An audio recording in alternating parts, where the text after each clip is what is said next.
Hello, make a sponge cake with me. So I have my butter here, and this is 200 grams of butter. I have 200 grams of self-raising flour. You can have plain flour and add 1.5 teaspoons of baking powder if you don't have self-raising flour.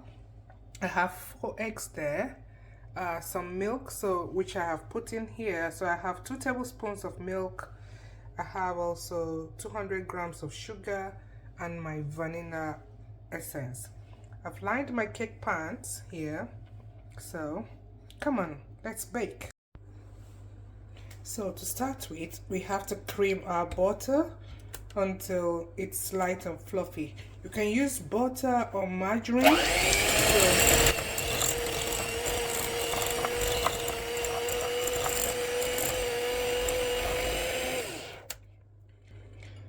Then you add your sugar into your butter and cream. Make sure everything you're working with is at room temperature.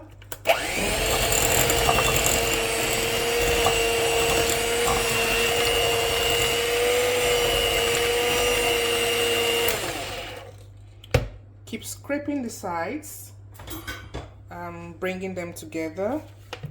And if you have an electric mixer, a standard mixer, you can use that for this step also, and makes it easier.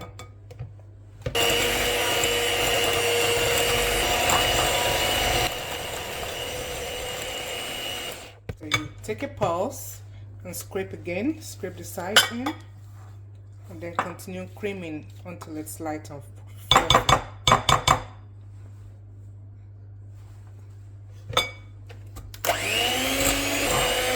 You can see now my mixture is light and fluffy. It's changed in color a bit, it's lighter, so the butter has turned slightly creamier. This is at the point where I add my eggs one at a time. So turn this off.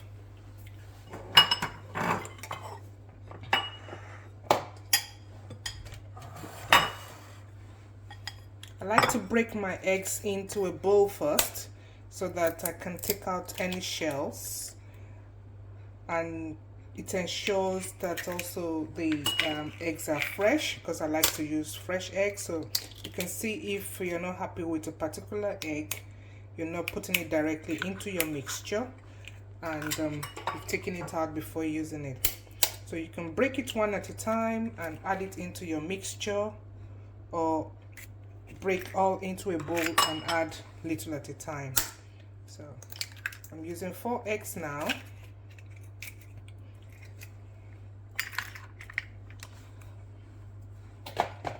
And I go into the mixture, add 2 eggs,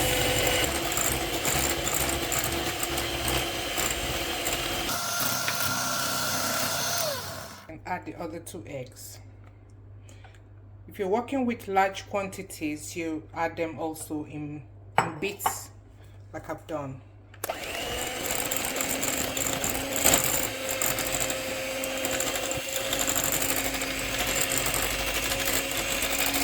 Looks like if it starts to curdle at the bottom, don't worry about it, it's alright. So the next step is to take my flour. Make sure you sift your flour, because you don't want any lumps in them. Also, you don't want the flour, once it's sifted, it allows a lot of air through. So it's very important to sift your flour before adding to your mixture.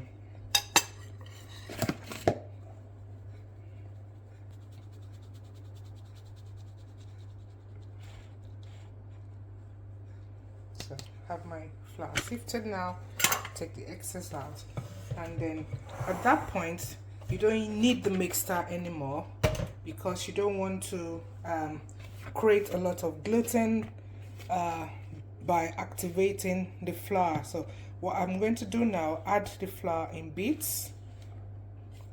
It's two times. Oh, I forgot, I need to add my vanilla, so I'll mix that in first, then add my vanilla and my milk, a little bit of milk. So flour first, fold in. You can see how I'm turning it. Fold in gradually. Fold in.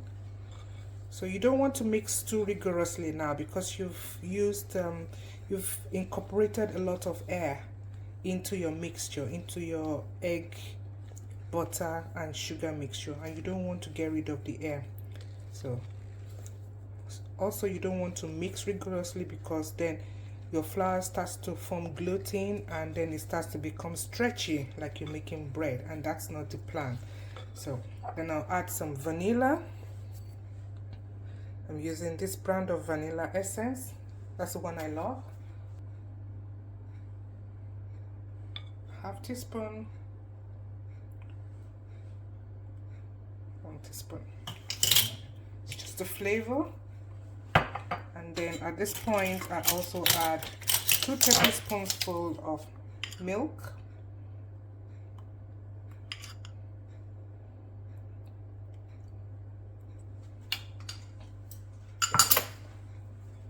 Fold in again, and then add the remaining flour.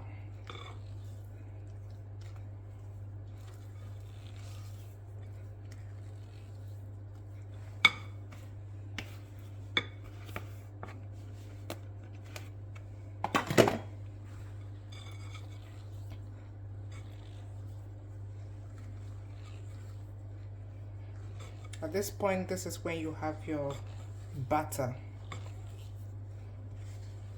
Mix it well, gently. See the way I'm turning it, I'm folding it in.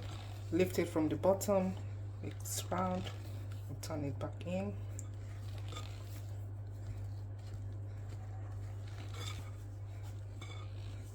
So your finished batter should look something like this and drop easily from a spoon. Now I have 2 lined cake pans. I hope you can see it. So this is one cake pan, 8-inch. They are just small cake tins. I lined it with parchment paper and just greased the side. So I'm going to divide my batter equally into the 2. So what I like to do is I like to weigh how much I put in each batter. So I have my scale, turn it on, go to 0, and then that way I can add equal quantities, because I don't want one cake to be slightly bigger than the other. I hope you can see.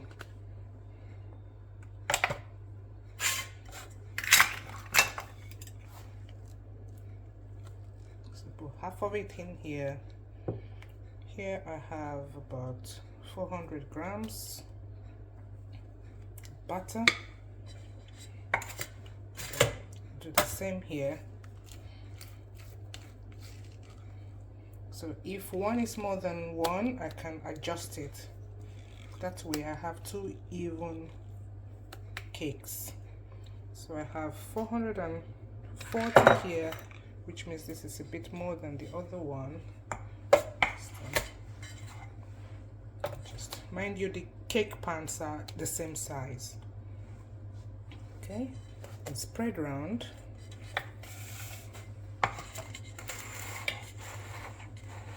Spread it properly around.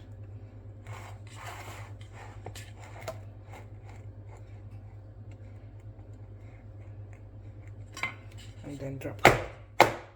That takes out excess air bubbles, because I don't want air bubbles trapped in my cake, and it gives a nice smooth even cake. The same here.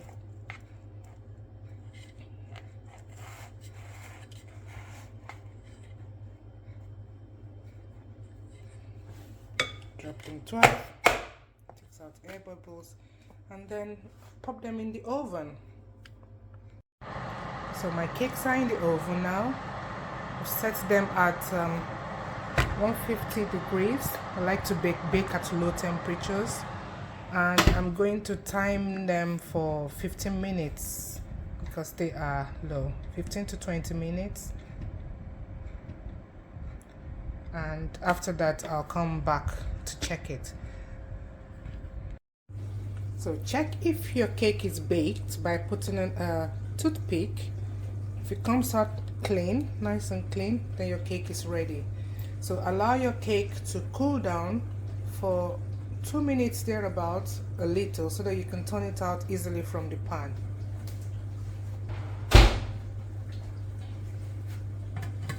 That's the second cake. I like to cool a bit and then turn it out. So here are the results. So just take off lightly the lining and you have your cakes. So thank you for watching. The next step is how I decorate this little cake.